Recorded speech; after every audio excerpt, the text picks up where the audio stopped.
tomato দিয়ে একটা recipe বানাই একটু টমেটো মিক্স করে খাই কারির লগে বুঝছেন মিট কারি আছে ওটা দিয়ে খাই এনিওয়ে তো আমি আপনার সামান্য আমি আমার ওয়েতে করতাম আর বুঝছেন আপনার ওয়েতে করবা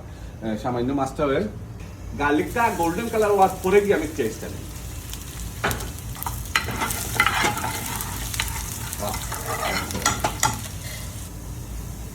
সামান্য পেঁয়াজ পেঁয়াজটা গোল্ডেন কালার হয়ে যাবে ফ্রাই করি tomato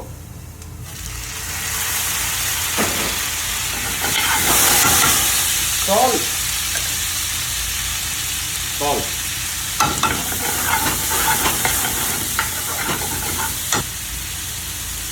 turmeric powder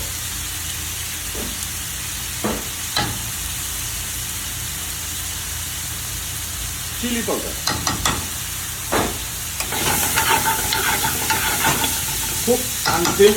melt green chili ধনিয়া পাতা বেশ করে ধনিয়া পাতা আরো দুইটা গ্রিন চিলি দিই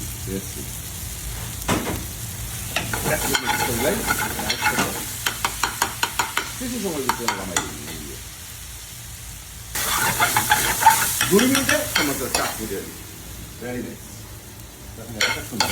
আপনি এটা অন্যান্য কারির লোকে মিক্স করে খাইতে হবে বা মিক্স কারি চিকেন কারির লোকে অথবা এমনিও সামান্য বা কিছু আপনার ইয়ে করে খাইতে পারবা বাতল লোকে খুব সুন্দর হয়েছে এই দেখতে excellent and beautiful thank you very much watching my